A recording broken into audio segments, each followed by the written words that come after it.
Hola, soy Florencia Santillán y te doy la bienvenida a la segunda parte del seminario correspondiente a sistema nervioso, donde vamos a desarrollar cerebro, configuración interna y externa, meninges, irrigación y sistema ventricular. Empecemos. Las estructuras que vamos a ver a lo largo de este seminario se encuentran ubicadas dentro del cráneo. Veamos rápidamente cómo está constituido. La cabeza ósea la vamos a poder dividir para su estudio en dos partes. El macizo facial, que reúne a los huesos que conforman la cara, y el cráneo propiamente dicho. A este lo podemos subdividir a su vez en dos partes. Por un lado tenemos la bóveda o calota y por otro lado los huesos de la base del cráneo. La bóveda o calota queda determinada por una línea imaginaria trazada con dirección de adelante hacia atrás y de arriba hacia abajo, desde la eminencia frontonasal a la eminencia occipital. Se llama línea de Poirier. De esta forma podemos ver que quedan formado la calota, parte del hueso frontal, ambos huesos parietales y parte del hueso occipital, mientras que la base del cráneo, en este caso a la derecha de la pantalla pueden ver la base del cráneo en una vista interna, por lo tanto la llamamos endobase, se puede ver que queda conformada por parte del hueso frontal, hueso etmoides, hueso esfenoides, ambos huesos temporales y base del hueso occipital. Noten que los únicos huesos pares del cráneo propiamente dicho son los huesos parietales y temporales. Ahora sí, una vez descriptas las partes de la cabeza ósea que nos interesan en este curso, pasamos a la descripción de los órganos contenidos en ella que no fueron abarcados en la primera parte del seminario de sistema nervioso. Recuerden que en la primera parte se describieron tronco del encéfalo y cerebelo que también se ubican dentro del endocráneo. Comenzamos con el cerebro, que es el órgano más grande del encéfalo, está ubicado en la fosa craneana anterior y media, y en la zona posterior apoya sobre una dependencia de la dura madre, la tienda del cerebelo, que en unos momentos vamos a ver de qué se trata. Si observamos la imagen superior derecha, vemos una vista anterior del encéfalo, donde encontramos tronco del encéfalo y cerebelo, ya vistos en la primera parte, y tenemos una vista anterior de parte del cerebro, donde podemos apreciar que está compuesto por dos hemisferios, uno derecho y otro izquierdo. Respecto a las relaciones anatómicas más importantes, podemos mencionar como relaciones inferiores al tronco del encéfalo, glándula hipófisis, vista en seminarios anteriores, y cerebelo relacionado a través de la tienda del cerebelo. En cada uno de los hemisferios cerebrales podemos describir tres caras, una externa, una interna y una inferior. En esas caras podemos ver que la superficie no es lisa, sino que presenta elevaciones tortuosas llamadas circunvoluciones o giros, que están separados unas de otras mediante surcos, y cuando el surco es más profundo lo llamamos cisura, y en lugar de delimitar circunvoluciones, delimita lóbulos. Entonces podemos describir desde la cara externa en cada hemisferio 4 lóbulos de anterior a posterior, frontal, parietal, temporal y occipital. En la imagen superior derecha podemos ver el lóbulo más anterior, es el lóbulo frontal, separado del lóbulo parietal por la cisura central o cisura de Rolando. Y separando el lóbulo frontal del temporal, encontramos la cisura lateral o de Silvio. Si abrimos esa cisura, imagen que está representada en el margen inferior derecho, nos encontramos con el lóbulo de la ínsula, el cual no podemos ver desde la cara externa. Volviendo a la división de cada lóbulo en circunvoluciones o giros, nos encontramos con que hay funciones asociadas específicamente a algunos de ellos. Estas circunvoluciones tienen cada una su nombre. No es objetivo de este material darlos a conocer en detalle, pero sí es necesario aclarar que varios giros pueden corresponder a una misma función. Esto fue puesto en evidencia por un neurólogo alemán, Corbinian Brodmann, hace más de 100 años, quien definió áreas funcionales y hoy se conocen como áreas de Brodmann y se identifican con números, más específicamente 52. Dicho esto, vamos a mencionar las áreas más significativas, algunas de ellas aparte de tener la correspondiente asociación numérica, tienen nombre propio. En el lóbulo frontal, recordemos que era toda la masa encefálica que se encuentra antes de la cisura central o de Rolando, tenemos como áreas importantes el área motora primaria o área 4 de Brodmann en la circunvolución prerolándica y se encarga de la ejecución de los movimientos voluntarios. Allí es donde se encuentra la primera neurona de la vía motora piramidal. Cuando digo primera neurona, no lo tomen literal como una neurona, sino el conjunto de neuronas que inician el movimiento. Asociada a esta área vamos a encontrar el área premotora o área motora secundaria o área 6 de Brodmann, que recibe información del área 4 y de otros cuerpos neuronales del encéfalo, y podríamos decir que si área 4 se encarga de dar la orden de ejecución del movimiento voluntario, área 6 colabora con la planificación de ese movimiento. Otra área importante que tenemos que conocer es el área de Broca, que corresponde al área motora del lenguaje, es decir, el área que me permite producir los sonidos que conocemos como palabras. De hecho, las personas que tienen lesiones en esta área, que son afasias de Broca, pueden reconocer el objeto, pueden escribir la palabra que representa a ese objeto, lo que no pueden es mencionar esa palabra. Otra área importante es el área prefrontal, que es considerada un área de asociación terciaria porque en ella se coordina la información que provienen de otras áreas cerebrales. Esta parte de la neocorteza es la región del cerebro que más tiempo tarda en desarrollarse, ya que de hecho se considera que no termina su desarrollo hasta los principios de la edad adulta, entre los 20 y 25 años de edad. Los procesos cognitivos y las funciones ejecutivas no podrían llevarse a cabo sin la participación de esta área. De manera que estamos ante una de las áreas más relevantes a la hora de poder adaptar nuestra conducta a situaciones y realizar operaciones cognitivas complejas. Tal vez de las subdivisiones que tiene esta área, la más conocida es la corteza orbitofrontal, que se observa desde la cara inferior del cerebro y es especialmente importante porque controla las respuestas que damos socialmente, es decir, inhibir conductas poco aceptables y el control de la agresividad recae en esta área. Volviendo un minuto al área motora primaria, allí se encuentra una representación de todo el cuerpo humano denominada homúnculo motor. Y no es más que una representación visual del concepto el cuerpo dentro del cerebro, donde las partes que tienen habilidades motoras refinadas, como las manos, los labios, la cara en general, son representadas como más grandes en el homúnculo. Una parte del cuerpo con menos conexiones motoras con el cerebro es representada de apariencia más pequeña. Vamos a ver en unos minutos que hay una distribución similar para el área sensitiva primaria. Si hasta ahora el lóbulo frontal lo asociamos a funciones motoras, podemos hacer una analogía y asociar al lóbulo parietal con funciones sensitivas.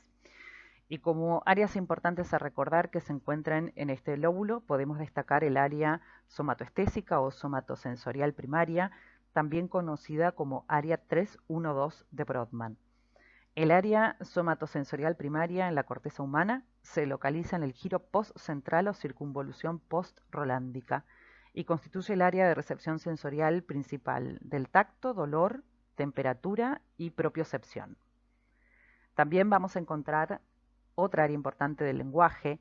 La primera era motora, por lo tanto la ubicábamos en el lóbulo frontal y era el área de Broca. En el lóbulo parietal vamos a encontrar el área de Wernicke. Al estar al límite entre el lóbulo temporal y lóbulo parietal, en algunas bibliografías pueden encontrarla que se ubica en el lóbulo temporal. Nosotros la vamos a ubicar en el parietal.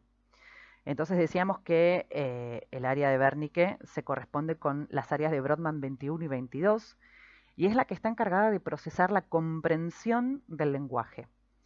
Es decir, podríamos decir que en cuanto a funciones cognitivas superiores es área de mayor importancia en toda la corteza, ya que a través del lenguaje es como el ser humano recuerda y aprende.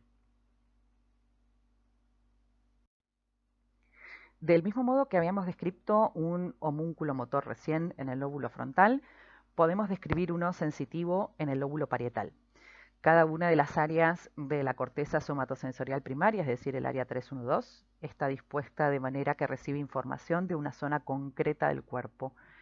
Esta disposición se conoce como somatotópica y el cuerpo completo se representa de una manera en cada una de las divisiones de la corteza somatosensorial. Debido a que algunas de las áreas del cuerpo, por ejemplo los labios o las manos o la cara, son más sensibles que otras, podemos ver que requieren más circuitos y zonas de corteza para dedicar el procesamiento de las sensaciones. Por lo tanto, los mapas somatotópicos parecen distorsionados debido a que las áreas más sensibles del cuerpo ocupan una mayor cantidad de espacio. Con respecto al lóbulo temporal, vamos a describir tres áreas importantes, que son las áreas auditivas primarias y de asociación auditiva o área auditiva secundaria y terciaria. Se corresponden con las áreas de Brodmann 42 y 43.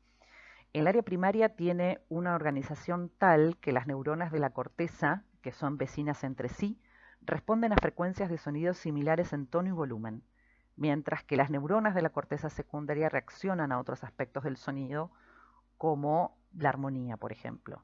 Y el área terciaria integraría esa información para crear la experiencia auditiva tal como la conocemos. Por último, del lóbulo occipital vamos a distinguir las áreas que corresponden a la visión. Área visual primaria se corresponde con el área de Brodmann 17 y cuya lesión produce una ceguera total, y el área de asociación visual, que corresponden a las áreas 18 y 19, y las lesiones de esta área producen lo que se conocen como agnosias visuales, es decir, se ve un objeto pero es imposible reconocerlo. Hasta ahora vimos cómo se organiza la corteza de cada uno de los lóbulos de un hemisferio cerebral, pero habíamos dicho que el cerebro se conforma de dos hemisferios y estos están comunicados entre sí, y lo hacen a través de distintas estructuras ubicadas en la línea media constituida por sustancia blanca. La organización de estas sustancias en el cerebro siguen la misma lógica que en el cerebelo, una corteza periférica constituida por sustancia gris, núcleos de sustancia gris de ubicación central y profunda y sustancia blanca intermedia comunicando estas estructuras. Recordemos que se llama núcleo al conjunto de somas neuronales que se encuentran en el sistema nervioso central. Es decir, que cuando escuchamos hablar de corteza o núcleo, tenemos que entender automáticamente que estamos hablando de sustancia gris, de cuerpos neuronales, por lo tanto de procesamiento de información. Mientras que cuando escuchamos hablar, ya sea de fascículos, haces, fibra nerviosa, cápsula, lemnisco, cordón, tracto, pedúnculo, y son todos nombres con los que se conoce a la sustancia blanca dependiendo de la forma que adopte. Por lo tanto, debemos asociar esos términos a conducción de información. Entonces, resumiendo, sustancia gris procesa información, sustancia blanca la lleva de un lado al otro. Acabamos de decir que la sustancia gris está organizada en corteza y núcleos. Y acá cuando hablamos de núcleos tenemos que hacer una diferencia entre el origen embrionario. Cuando vimos embriología en sistema nervioso en la primera parte, vimos que el cerebro está formado por el diencéfalo más hemisferios cerebrales y esas dos estructuras provienen de dos vesículas secundarias distintas. Los hemisferios cerebrales se desarrollan a partir del telencéfalo, mientras que el diencéfalo se desarrolla a partir de la vesícula secundaria del mismo nombre. Por lo tanto, entendiendo esta diferencia, podemos entender que los núcleos que se ubican profundos y en la línea media pertenecen al diencéfalo, mientras que los otros núcleos se ubican en la base de los hemisferios cerebrales. Y para mencionar estos núcleos, los más importantes son los llamados núcleos de la base, y se llaman así porque se encuentran en la base de los hemisferios, y podemos decir que están relacionados con la función motora del sistema nervioso. Estas masas de sustancia gris son el cuerpo estriado, formado por el núcleo caudado y lenticular, que se llama así por la forma convexa del lente, el núcleo amigdalino y el claustro o antemuro. El cuerpo estriado se llama así debido a que hay bandas o puentes de sustancia gris que unen el núcleo caudado con el lenticular y se ven en forma de estrías. El núcleo caudado tiene forma de letra C, al que para ayudar a su descripción vamos a dividir en cabeza, cuerpo y cola. La cabeza del caudado se encuentra lateralmente a los ventrículos laterales, estructura que vamos a ver en un ratito, y su cabeza en la parte anterior se comunica mediante estriaciones con el núcleo putamen, que pertenece al núcleo lenticular. Usualmente en la bibliografía van a encontrar el término neoestriado haciendo referencia al núcleo caudado y núcleo putamen en conjunto. Luego vamos a encontrar el núcleo lenticular, que está formado por el núcleo putamen de ubicación lateral o externa y globo pálido de ubicación medial o interna. Del núcleo amigdalino vamos a decir en realidad es un complejo nuclear, es decir, son muchos núcleos, y los vamos a encontrar anterior a la cola del núcleo caudado y pertenece al sistema límbico y regula la respuesta del cuerpo a cambios en el ambiente. Está íntimamente relacionado con la sensación de ira y miedo interviene en los procesos involuntarios que preparan al cuerpo para huir o luchar. Respecto al antemuro o claustro, podemos decir que es el núcleo más externo y se ubica completamente en el lóbulo temporal. Pero bien, ¿cuál es la función de estos núcleos? Los núcleos basales están unidos entre sí y conectados con muchas regiones diferentes del sistema nervioso por una cantidad muy grande de neuronas. Básicamente, el cuerpo estriado recibe información aferente de la mayor parte de la corteza cerebral, del tálamo, del subtálamo, que vamos a ver ya de qué se trata, del tronco del encéfalo, incluida la sustancia nigra. Esta información es integrada dentro del cuerpo estriado y la eferencia, es decir, la información que sale, se dirige nuevamente a todas las áreas mencionadas, de un modo muy resumido. ¿Sí? Podemos decir que la actividad de los núcleos basales es iniciada por la información recibida de las áreas premotora y suplementaria de la corteza motora, el tálamo y el tronco del encéfalo, y la eferencia de los núcleos basales es canalizada a través del globo pálido, que luego influyen en las actividades de las áreas motoras de la corteza cerebral. Por consiguiente, los núcleos basales controlan los movimientos musculares por influencia en la corteza cerebral y no ejercen un control directo a través de las vías que descienden hacia el tronco del encéfalo y la médula espinal. De esta forma, los núcleos basales contribuyen a la regulación del movimiento voluntario, al aprendizaje de las habilidades motoras. Entonces, los trastornos en los núcleos basales traen aparejado patologías motoras, pueden ser trastornos hiperkinéticos como las corias o los hipokinéticos como las enfermedades de Parkinson.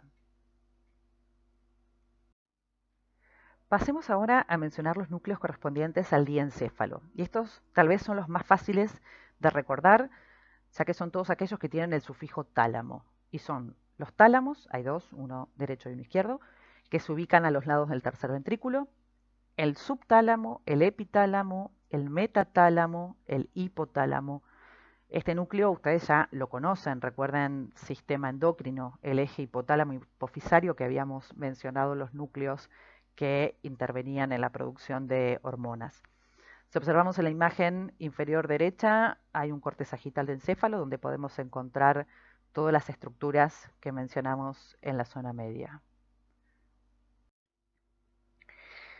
En la imagen superior derecha vemos un esquema de los tálamos en la parte superior, donde los núcleos señalados en amarillo es la parte anterior. En la zona medial, representada en celeste, es donde vemos la comisura gris intertalámica, que es la zona donde se comunican los tálamos de ambos lados, y entre ambas zonas mediales es donde vamos a encontrar el tercer ventrículo. En la imagen inmediatamente por debajo, vemos un corte coronal de un solo tálamo. No es objetivo de esta instancia que sepan todos y cada uno de los núcleos con sus funciones. Simplemente sepan que cuando decimos tálamo, tenemos que entender que es un conjunto de núcleos, es decir, somas neuronales que procesan información, y que a esos núcleos llega información sensitiva, a excepción de la información olfatoria. Y que esa información sensitiva necesariamente pasa por tálamo antes de llegar al área de la corteza correspondiente. Por esto se dice que el tálamo es una estación de relevo de información. Actúa como un filtro de lo que deja pasar a corteza y de lo que no. El otro complejo nuclear que no podemos dejar de mencionar del diencéfalo es el hipotálamo. Vemos en las imágenes una representación esquemática de la división en núcleos, pero al igual que sucedía con el tálamo, en un preparado no vemos ninguna diferencia ni anatómica ni histológica. En la animación podemos ver la ubicación representada en rojo, es la zona central debajo de los tálamos. Forma el piso del tercer ventrículo. Nuevamente mencionamos esta estructura, ya a esta altura no hay manera de no relacionar el tercer ventrículo con diencéfalo. Anteriormente mencionamos que el hipotálamo estaba relacionado con el sistema nervioso autónomo, esta división del sistema nervioso que está encargado de regular todas las funciones involuntarias. De hecho, los dos núcleos que conocemos pertenecientes al hipotálamo ya los habíamos visto cuando vimos endocrinos. ¿Se acuerdan del núcleo supraóptico y paraventricular, que eran los encargados de producir hormona antidiurética y oxitocina? También podemos describir un centro encargado de la regulación de la sed, otro que está encargado de regular la ingesta de alimentos. Son los núcleos que registran la sensación de hambre y saciedad, otro núcleo que se encarga de regular la temperatura corporal, otra región se encarga de regular los ciclos de sueño y vigilia, es decir, todas funciones autónomas. Acá vemos una imagen de un preparado cadavérico, específicamente un corte transversal, axial u horizontal, que tiene nombre propio, se llama corte de Flechsig, y podemos apreciar la disposición que tiene la sustancia gris periférica y sustancia blanca. Podemos identificar una corteza bien periférica y núcleos de disposición central y profundos. Respecto a los núcleos de la base, podemos ver cabeza y cola de caudado, lenticular y hasta podemos distinguir dentro del lenticular el globo pálido del putamen. Y por fuera de este recuerden que se ve el antemuro o claustro. Entre medio de estos núcleos vemos la disposición de sustancia blanca de la cual vamos a hablar ahora. De sustancia blanca hasta ahora sabemos que son fibras nerviosas, que las constituyen los axones mielínicos de las neuronas y por supuesto hay células de la glía como lo había en la sustancia gris, y tiene como función conectar dos o más zonas del sistema nervioso y llevar la información de un lado al otro.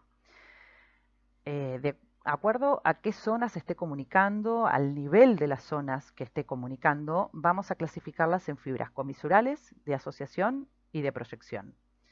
Las fibras comisurales son aquellas que unen dos zonas del encéfalo del mismo nivel y cruzan la línea media. No confundan en relacionar el término comisura a sustancia blanca. El término clave para asociar sustancia blanca es fibra. Comisura proviene de un término que significa unir, juntar. No hace mucho vimos que hay una comisura de sustancia gris en el tálamo, ¿sí? Entonces decía que fibra comisural va a ser aquellos axones que crucen la línea media del encéfalo, que lleven información de derecha a izquierda o izquierda a derecha al mismo nivel. Los ejemplos que tienen que saber son cuerpo calloso y trígono o fornix. Cualquiera de los dos nombres que sepan está bien. Las fibras de asociación son aquellas que unen dos zonas del encéfalo del mismo nivel sin cruzar la línea media. Por ejemplo, cuando vimos áreas de corteza cerebral, habíamos dicho que teníamos dos áreas correspondientes al habla. Una era motora, en el lóbulo frontal, y la otra era cognitiva, en la zona límite parieto-temporal. Tal vez es un poco obvio para algunos, pero estas áreas, para que alguien pueda hablar correctamente, deben estar conectadas. Para el que no resultó tan obvio, lo mencionamos, están unidas por un fascículo, el fascículo arqueado o arcuato, y no es más que un ejemplo de fibra de asociación de dos áreas que se encuentran al mismo nivel. Y por último tenemos las fibras de proyección, que son las que comunican zonas de distintos niveles del sistema nervioso y pueden o no cruzar la línea media. Por ejemplo, la cápsula interna, externa y extrema, que son las puertas que tiene el cerebro para dejar entrar y salir información a otros niveles. En esta imagen podemos ver un corte sagital de encéfalo donde queda expuesta la cara interna y vemos al cuerpo calloso, en la que describimos cuatro partes, de anterior a posterior, pico, rodilla, cuerpo y rodete. En las imágenes inferiores vemos a la izquierda una disección de los hemisferios para poder poner en evidencia el cuerpo calloso visto desde arriba. Mientras que en la imagen de la derecha vemos nuevamente el corte de flexi y vemos en la parte anterior la rodilla y en la parte posterior el rodete del cuerpo calloso. Nuevamente vemos el corte sagital, donde vemos marcado el cuerpo calloso. Ahora señalamos el trígono, indicado con el número 3. Intermedio a estas dos fibras comisurales, encontramos el septum pellucidum. Septum significa tabique y pellucidum hace referencia a que es traslúcido. Es una estructura que forma parte del sistema límbico y está formado por células de la glía. Hoy se sabe que interviene en la regulación de las emociones, es decir, en la forma en la que percibimos la información que llega de nuestros sentidos y cómo actuamos en consecuencia. Volviendo a las fibras comisurales, hablemos del trígono o fornix. Tiene dos pilares anteriores y dos posteriores. De ahí que tal vez lo vayan a ver descrito como la bóveda de 4 pilares. Los anteriores se encuentran en la línea media y los dos pilares o columnas posteriores se van separando gradualmente de la línea media para entrar en los lóbulos temporales y terminar en el giro del hipocampo. Conectan los cuerpos mamilares con el núcleo amigdalino, que son dos estructuras que pertenecen también al sistema límbico. Pasemos ahora a describir las fibras de proyección que tenemos que conocer. Habíamos dicho que comunicaban partes del sistema nervioso que se encontraban a distintos niveles. Tenemos indicada con el número 4 la cápsula interna. En un corte coronal o frontal o de Charcot, la vamos a ver pasando entre los tálamos y los núcleos lenticulares.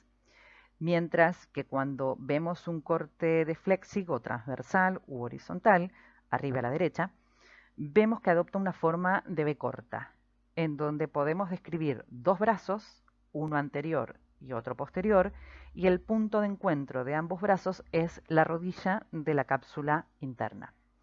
El brazo anterior queda delimitado por la cabeza del núcleo caudado y el globo pálido del núcleo lenticular. Y el brazo posterior pasa entre el globo pálido y el tálamo. Desde la cápsula interna irradian fibras hacia las distintas áreas de la corteza y se las llama corona radiada. Mencionamos la cápsula interna porque es por donde discurren las distintas vías motoras y sensitivas, pero sepan también que hay una cápsula externa que pasa por fuera del núcleo lenticular, entre el núcleo lenticular y el antemuro, y hay otra cápsula que es la cápsula extrema, y esta pasa entre el antemuro y la corteza. Entonces, cuando digo cápsula, digo fibra, por lo tanto digo sustancia blanca. Bien, finalizado el tema de configuración interna y externa de cerebro, pasemos ahora a ver otro tema. Ustedes ya vieron una aproximación de esto cuando vieron médula que estaba recubierta por 3 capas meningias y las identificaban como meninges raquídeas, siendo de externo a interno dura madre, aracnoides y pía madre. Dentro del cráneo esto no cambia, a excepción de algunas diferencias que presentan estas capas. Por ejemplo, la pía madre, que es la capa más interna, a diferencia de la medular, presenta plexos coroideos, que son repliegues vasculares donde el plasma sanguíneo se filtra y se produce líquido cefalorraquídeo, que ya es de donde lo vamos a ver dentro de unos minutos.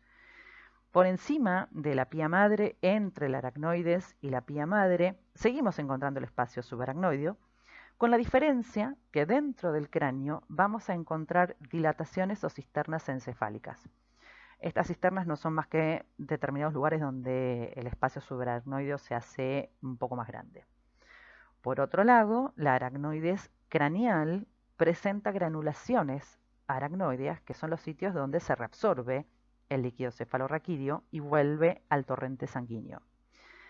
La dura madre pierde el espacio epidural presente en la médula y adopta la morfología de dos hojas, una meningia y la otra endóstica pegada al cráneo, que no se continúa hacia la médula al pasar por el foramen magno del hueso occipital.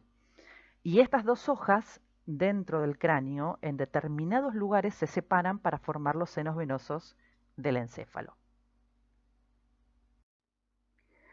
A su vez, la capa meningia de la dura madre envía hacia adentro 4 tabiques que dividen la cavidad craneal en espacios que se comunican libremente y que alojan las subdivisiones del encéfalo.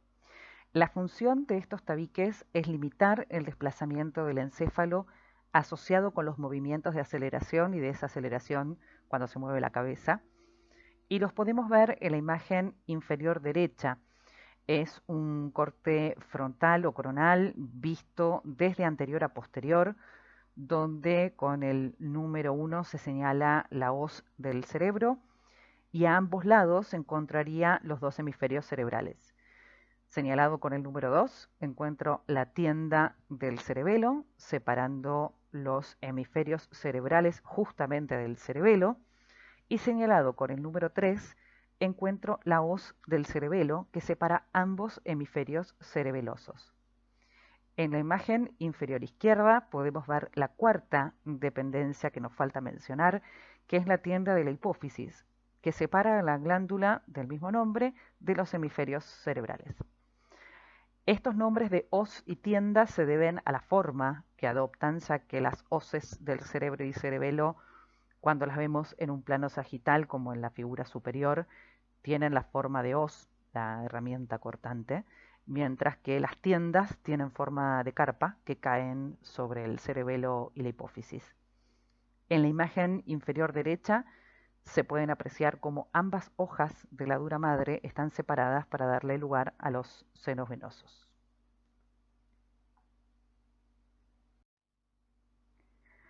Ya que mencionamos senos venosos, veamos primero, antes de describirlos, cómo es que llega la sangre al encéfalo. Es decir, primero veamos la irrigación arterial y después veamos la irrigación venosa. Vemos en la imagen la irrigación arterial del encéfalo, que está dada por dos sistemas. El sistema basilar, más posterior, dado por la arteria basilar, que se forma como resultado de la anastomosis de las arterias vertebrales derecha e izquierda, que son ramas del callado aórtico. Y por otro lado tenemos el sistema carotídeo, más anterior, formado por las carótidas internas, ramas de las carótidas primitivas, que a su vez son ramas del callado aórtico. Como vemos en el esquema, estos dos sistemas, a través de distintas ramas, se reúnen para cerrar el circuito y formar lo que se conoce como polígono de Willis. En esta imagen vemos a la derecha un esquema del polígono de Willis in situ, donde se puede ver la arteria o tronco basilar formado por la anastomosis de ambas arterias vertebrales. Y por otro lado vemos que se seccionaron ambas arterias carótidas internas y quedaron representadas por dos orificios. A la izquierda vemos la representación esquemática de la formación del polígono, donde vemos que la arteria basilar da las arterias cerebrales posteriores, mientras que las carótidas internas dan las arterias cerebrales medias y anteriores. Y estos sistemas terminan comunicándose justamente mediante las arterias comunicantes. Ambas arterias cerebrales anteriores se comunican a través de las arterias comunicantes anteriores, mientras que las arterias cerebrales medias se comunican con las arterias cerebrales posteriores mediante las arterias comunicantes posteriores. Te dejo que pienses cuál es la utilidad de que la irrigación se dé en un circuito de arterias anastomosadas en lugar de vasos sanguíneos independientes si lo discutamos con el equipo docente. Respecto a los territorios de irrigación, solo vamos a mencionar que las arterias cerebrales anteriores tienen como función irrigar la cara interna de los hemisferios, mientras que la arteria cerebral media se encarga de la cara externa y la arteria cerebral posterior se encarga de la cara inferior. Una vez vista la irrigación arterial, podemos hablar de la irrigación venosa. Las venas del encéfalo no tienen tejido muscular liso en sus paredes, que son muy delgadas, y no poseen válvulas. Salen del encéfalo y se ubican en el espacio subaracnoideo. Perforan la aracnoides y la capa meningea de la dura madre y drenan en los senos venosos. Vimos hace un momento, cuando hablamos de dependencia de dura madre, que ambas hojas se separaban para dar lugar a los senos venosos.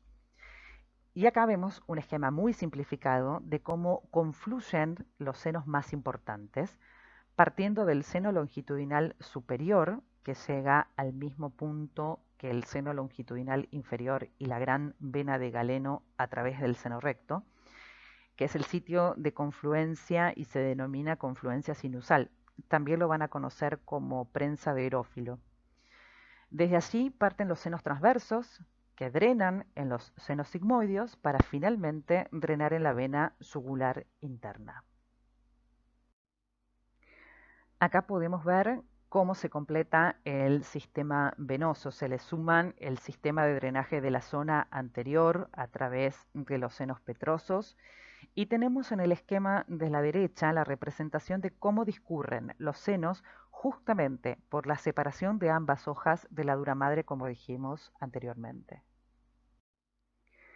Por último, nos queda ver cómo se da la circulación del líquido cefalorraquídeo. Algo habíamos mencionado cuando describimos las capas meningias más internas, dijimos que la pía madre tenía unas estructuras que formaban el líquido cefalorraquídeo llamadas plexos coroideos, mientras que la aracnoides contaba con las granulaciones aracnoideas, que eran las encargadas de reabsorberlo. Brevemente, digamos que el líquido cefalorraquídeo es un líquido claro e incoloro que en solución posee sales inorgánicas similares a las del plasma sanguíneo. Su contenido de glucosa es aproximadamente la mitad del contenido de la sangre y contiene cantidades mínimas de proteínas. Dentro de las funciones que tiene este líquido, podemos decir que por un lado nutre al sistema nervioso central y elimina metabolitos neuronales. Por otro lado, al encontrarse bañando el sistema nervioso central por fuera, es decir, circulando por el espacio subaracnoideo, actúa como amortiguador y protege de traumatismos al sistema nervioso central. Otras de las funciones importantes que cumple es que contribuye a la regulación del contenido del cráneo. Por ejemplo, si el volumen encefálico o sanguíneo aumenta, el volumen de líquido cefalorraquídeo disminuye para disminuir la presión intracraniana. Para explicar sistema ventricular es necesario recordar y tener presente la embriología del sistema nervioso. ¿Se recuerdan de la clase anterior? El sistema nervioso se originaba de un tubo con un espacio, una luz central. A lo largo del desarrollo embrionario, las paredes de ese tubo iban formando vesículas hasta formar las estructuras maduras y la luz de ese tubo también se iba modificando, pero nunca desaparecía.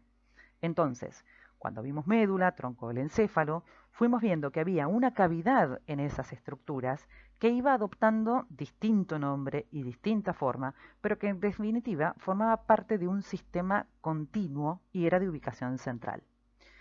En el desarrollo de las vesículas secundarias del encéfalo, que posteriormente da los hemisferios cerebrales, la cavidad correspondiente serían los ventrículos laterales. Son esas estructuras representadas en formas de letra C con una colita. A su vez podemos distinguir en cada ventrículo lateral una prolongación frontal, la que va hacia adelante, una prolongación inferior, que la voy a encontrar en el lóbulo temporal, y una prolongación posterior, que va a ser la cavidad que se encuentre en el lóbulo occipital. Luego, cuando vimos diencéfalo, mencionamos que los núcleos que correspondían al diencéfalo formaban las paredes del tercer ventrículo. Y dijimos que no podíamos dejar de asociar el tercer ventrículo al diencéfalo. Entonces, bueno, esta es la cavidad asociada a esa vesícula. ¿Sí? Pero como dijimos, que este circuito no se interrumpe, tiene que haber un medio de comunicación entre esas cavidades. Entonces vemos que cada ventrículo lateral se comunica con el tercer ventrículo a través de los agujeros de Monro o foramen interventricular. La cavidad correspondiente al mesencéfalo, que es la estructura inferior al diencéfalo, es el acueducto de Silvio o acueducto cerebral que va a comunicar el tercer ventrículo con el cuarto, que es la cavidad ventricular asociada a protuberancia y bulbo raquídeo en la parte anterior y cerebelo en la parte posterior de la cavidad. Nos queda saber que el cuarto ventrículo se continúa en el centro de la médula con una cavidad correspondiente, que en la médula se llama conducto del epéndimo. En la imagen inferior izquierda vemos en rosa la representación de los plexos coroideos de la pía madre que forman el líquido cefalorraquídeo dentro de los ventrículos. Hasta acá solo tenemos el líquido circulando por las cavidades centrales. De algún modo debe llegar al espacio subaracnoideo donde encuentra las granulaciones para ser reabsorbido. Y esto lo hace a través de orificios que encuentra en el cuarto ventrículo. Hay dos orificios laterales, o orificios de Luschka, y un orificio central o de Magendie. Lo vemos mejor en esta imagen, donde tomando como punto de partida la formación de líquido en los plexos coroideos dentro de los ventrículos, el circuito sería desde los ventrículos laterales, pasa a través del agujero de Monro al tercer ventrículo, continúa por el acueducto mesencefálico hacia el cuarto ventrículo, y así es donde toma dos caminos. Por un lado, sigue por el conducto del epéndimo hacia la médula, y por otro lado, desde el cuarto ventrículo, sale el líquido al espacio subaracnoideo. Si recuerdan cuando mencionamos aracnoides, dijimos que esta capa presentaba en algunos lugares del sistema nervioso central dilataciones o cisternas. No las vamos a mencionar todas, pero sepan que existen y tienen el nombre de las estructuras adyacentes. Por ejemplo, cisterna vulvar, cisterna pontina, y tal vez la más importante por su tamaño sea la cisterna magna o cerebelo medular señalada con el número 2. Bueno, acá te propongo una actividad para discutir con el equipo docente. En los distintos cortes del encéfalo que fuimos viendo a lo largo del seminario, ¿podrías reconocer las distintas partes del sistema ventricular? Bueno, llegamos al final de la presentación. Muchas gracias por estar aún ahí y espero que haya sido de utilidad la información. Hasta la próxima.